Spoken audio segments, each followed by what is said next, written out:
Hi everyone, Empowering True Crime Alex here, and I wanted to bring light to this story that was a huge tragedy in the world.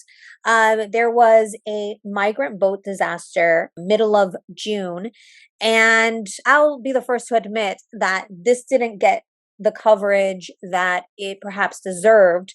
I, for one, was also covering the Titan submersible, which has gotten exponentially more coverage.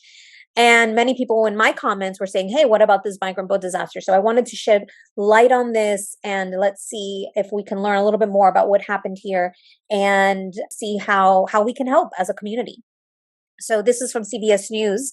It says migrant boat disaster, what to know about the tragedy off the coast of Greece.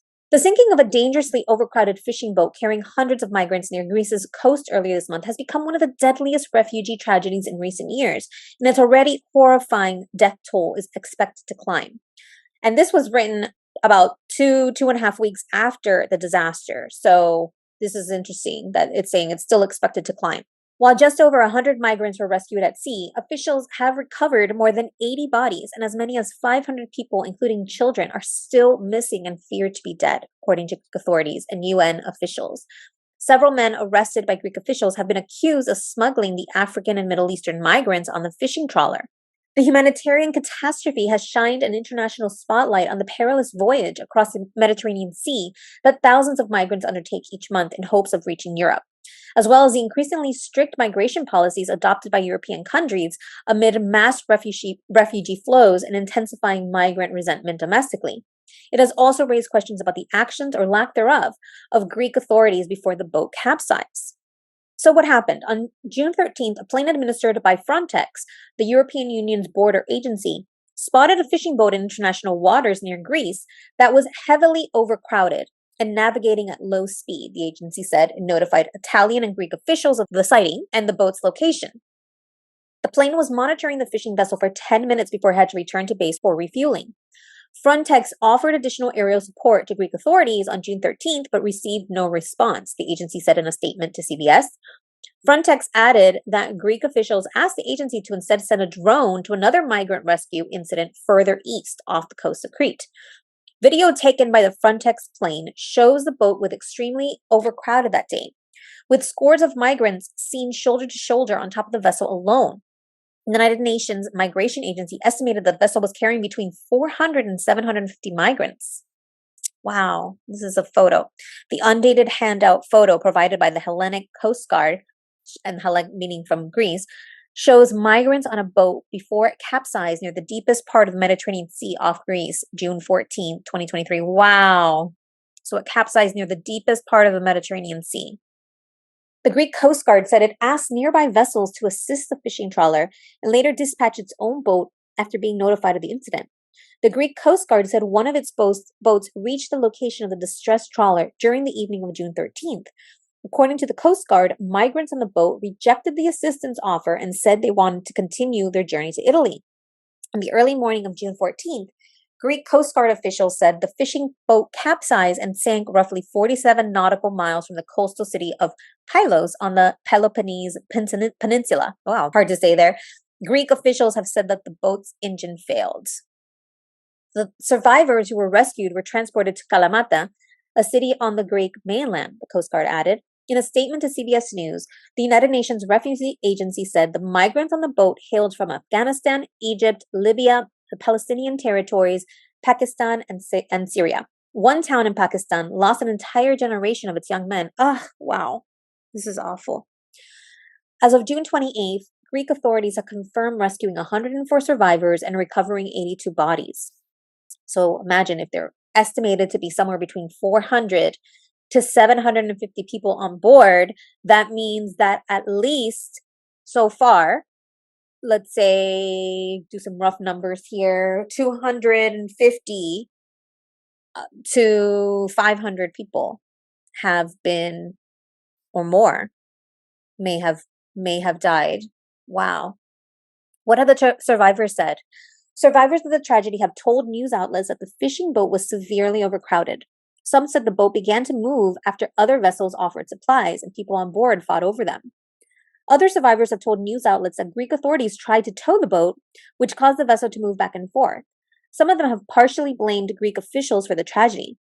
Greek government officials have so far denied that authorities tried to tow the boat, suggesting that the trawler sank because of the engine's failure and movement by the migrants. But United Nations officials and other advocates for migrants have said that Greek authorities had a duty to intervene earlier and get the migrants off the boat, even if they had refused assistance. That's interesting. Because if imagine if they had tried to intervene and that caused more death, then they might have gotten criticized, of course, for causing more death. I'm not sure about that. I mean, I don't know. I'm not at all experienced in this, and I don't have any knowledge on this, but it does seem like a stretch to say that they should have done something, even if they had refused assistance. But anyways, I'd love to see what else comes out of the story and see what more information we have here. The duty to rescue people in distress at sea without delay is a fundamental rule of international maritime law, the United Nations Refugee Agency said in a statement.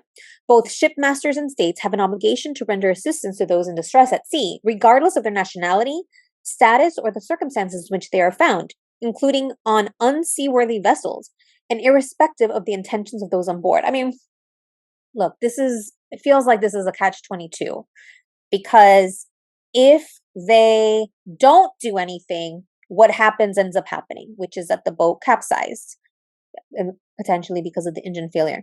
If they try to get people off, what are they going to do, right? I mean, like maybe they could have tried to get the children, for example. Maybe they could have started with that. Let's get the children off there and at least protect them, maybe with their parents. That could have been a potential option. I mean, I don't know what happened exactly, but to try to like force people to get off the ship could be very dangerous as well. So I'm not sure what the answer is. Let's continue. Are these tragedies common? Yes. Deaths of migrants in the Mediterranean Sea have become increasingly common as the number of people taking to the sea in hopes of reaching Europe has increased.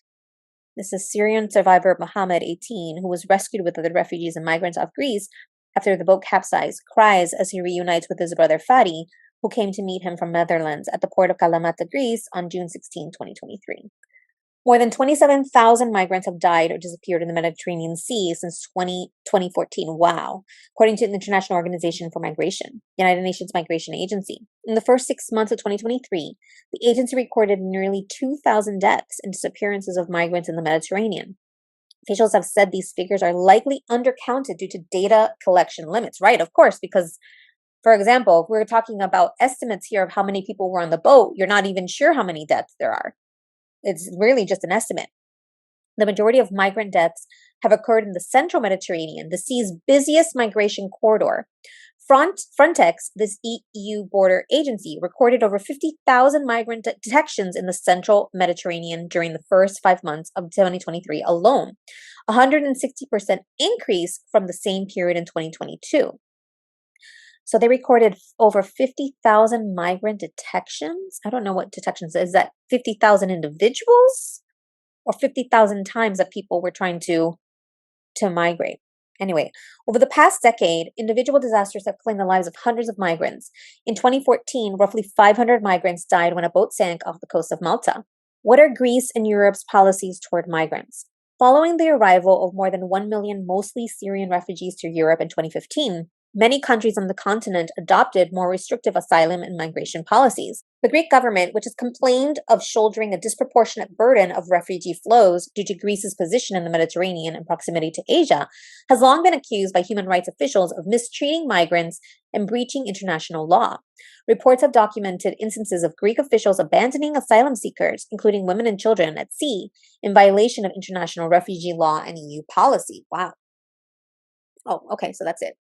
Wow. Okay. So first off, let's hold these migrants in our thoughts and prayers, along with those who have perished, those who are still to be found, the families of those who perished, and of course, families of those who are survivors.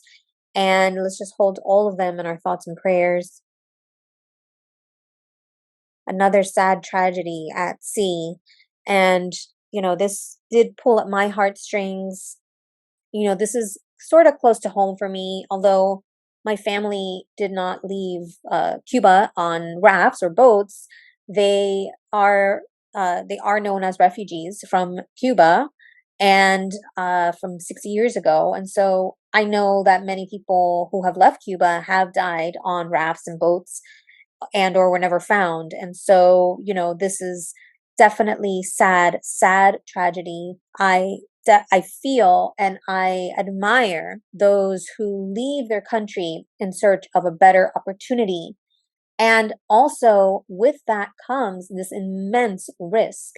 And for those who thought it was okay to, they call them smugglers, smuggle these people out of the African nations and Asian nations, what's the responsibility? What's the accountability for them? Right?